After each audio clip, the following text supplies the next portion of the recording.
Соңғы кездері қазақ халқы арасында Шыңғысхан қазақ деген пікір көп таралып кетті. Бірақ шынымен де солай деп ойлайсыз ба? Қарап көрейікші, көбінесе қазақтар қандай дәлелдерге сүйеніп Шыңғысханды қазақ деп жүргендерін. Біріншіден, анасы Қоңырат, ал Қоңырат қазақтың руы, демек Шыңғысхан қазақ. Әкесі де Қият қазақтың руы, демек Шыңғысхан қазақ деген қисынсыз аргумент ұсынады. Видео барысында неге қисынсыз екенін түсіндіремін. Екінші бір аргументтері Шыңғысханның есіміне байланысты. Темучин сөзі көне қазақ сөзі, ол темірші деген мағынаны береді, және бұндай атау неге дәл қазір моңғолдарда жоқ. Демек темірші қазақ атауы және Шыңғысхан қазақ болуы керек дейді. Үшіншіден, Шыңғысхан бытырап бір-бірімен соғысып жүрген тайпаларды біріктіріп мың қол деп атаған. Ал орыстар осы сөзді әдейі өзгертіп жіберген деп айтады. Яғни орыстар Шыңғысханның қазақ елін құрғандығы туралы деректерді орыстар өшіріп тастапты мыс. Әлем тарихшылары Шыңғысханды қазақ дей ме? Қарастырайық. Бұл жай ғана өте көп адамдар айтып жүрген пікірлер. Бұдан басқа сан мыңдаған пікірлер бар. Бірақ барлығы ешқандай дәлелсіз айтылған ойлар. Сонымен Шыңғысханның анасы қазақ, яғни Қоңырат тайпасынан деп айтып жүргендерге. Қоңырат тайпасы шынымен де сол замандардан бері келе жатқан көне түркі тайпаларының бірі. Және ол көне түркі тайпасы демек Шыңғысхан қазақ деген пікір де басқа қонбайтын пікір. Әлемде түркілерден тараған қаншама елдер бар.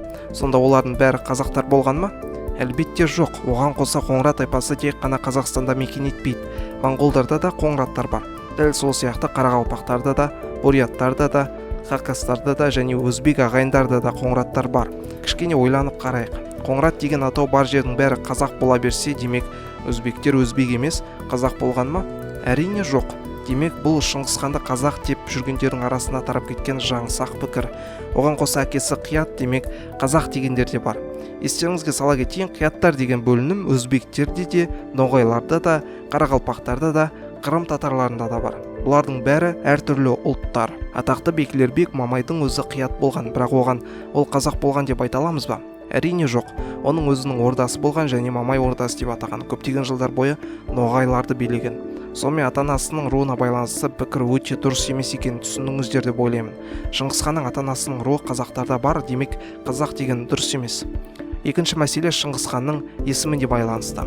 Темучин деген есімді моңғолдардың құпия шежіресінде татардың билеушісінің құрметіне қойылған есім деп айтады. Темучин темірші деген мағына береді, және бұндай есім дәл қазіргі кезде моңғолдарда жоқ деп айтады. Ал енді сұрақ, дәл осы есім темірші деген есім қазақтарда бар ма?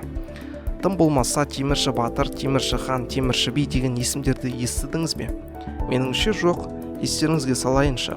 Көне түркі тілі тек қана қазақтардың көне тілі емес, түріктердің, әзірбайжандар, өзбектер, ұйғырлар, түркмендер, татар, қырғыз, башқұрт, тува, қарақалпақ, дағыстандықтар, Якутияның, Қырым, Галаузия, Тыва, хакастардың, қабардин-балкарларының тілдері түркі тілдес болып саналады.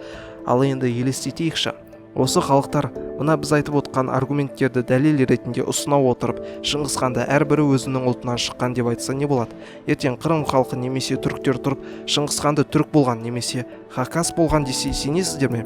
Әрине жоқ, бұл сауатсыздықтың белгісі.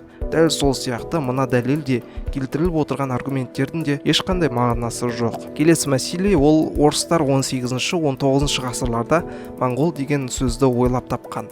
Біздің тарихты өзгертіп жіберген дейді. Енді қарайықшы. Атамәлік Жувейни деген сол кездерде, яғни 13 ғасырда өмір сүрген парсы тарихшысы болған. Оның тарихи Жаһангуша еңбегінде осы моңғолдардың бүкіл халықты жалмап келе жатқандығы сипатталған.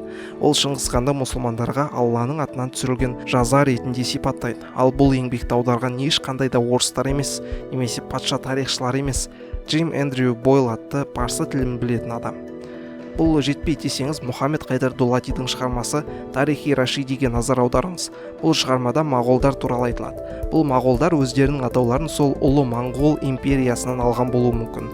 Сіздерге оқуға кеңес беремін, оқығаннан кейін барлығы түсінікті болатынына сенімдімін. Жалпы айтқанда әлемнің барлығы тек кейбір қазақтардан басқа Шыңғысханның қазіргі Моңғолияда туып өсіп, қазіргі моңғолдармен қатар бірқатар халықтардың тікелей бабасы екендігіне сенеді.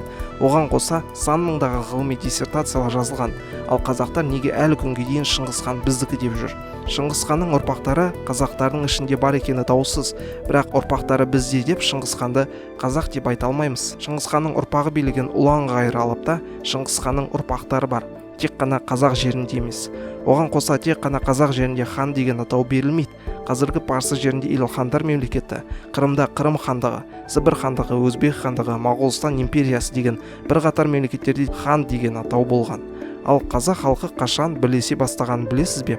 Ол 14-ші және 15-ші ғасырлар. Өйткені оған дейінгі уақытқа дейін қазақ деген этникалық атау тарихта болмаған.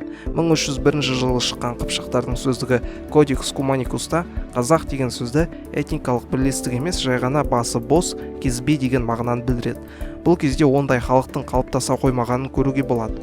Ал Шыңғыс хан болса 1200 жылдардың басында өзінің жаулап алу жорықтарын жүргізе бастаған болатын. Сонымен ойланып қарайықшы, 1300 жылғы Қыпшақ сөздігінде қазақ деген этникалық топ болмаған. Ал 1200 жылдары Шыңғыс хан билік еткен. Шыңғыс ханды енді таза қазақ деп айта аламыз ба? Меніңше жоқ. Дәл осы қазақ деген қыпшақ сөзінен орыстардың этникалық тобы казактар пайда болған, және қазақ пен казак бір-біріне ұқсаса да екеуі екі бөлек халық. Сонымен Шыңғыс хан қазақ болмағанына сенімдімін, өйткені қазақ ұлты кейінірек пайда болды. Және осы видеода дизлайк көп болатынында шамалап тұрмын. Сол дизлайк қоятын көрермендерге сұрағым бар. Шыңғыс ханда әйтеуір бірдеңе қылып қазақ екен деп ойлайықшы. Бұдан не өзгеруі мүмкін? Шыңғыс хан сияқты батыр, жаужүрек бабамыз болған, біз де батырмыз деп жауға шабасыздар ма, әлде қандай да бір рух береді ме?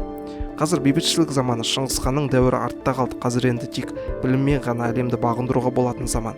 Қадірменді қазақтар, сендерге Шыңғыс хан точно қазақ болған деп дәлелі жоқ нәрселермен бастарыңызға қатыра бергенше оянып, білім алып, қазіргі кездегі қазақтардың абыройын жоғары ұстауларыңызды сұраймын.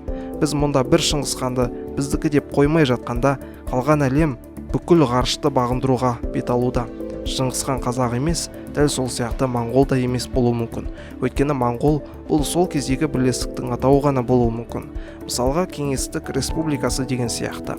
Бірақ моңғол емес деп те нақты айта алмаймыз, оған нақты дәлел жоқ. Кез келген адамдардың айтқандарына сене бермей, көпшіліктің мақұлданған нәрсесі әрдайым дұрыс болатынына сенуіміз керек. Шыңғыс хан қазақ емес, дәл сол сияқты Иса пайғамбар да, Адам ата да, тіпті Дональд Трамп та қазақ емес ағайын. Тарихты дұрыстап оқиық. Қазақтардың шығу тегі қалай болғанын мықты тарихшылардан сұраңыздар. Ал егер әлі мойындамайтын болсаңыздар, менің ВК парақшама келіңіздер. Мен дискуссияға дайынмын.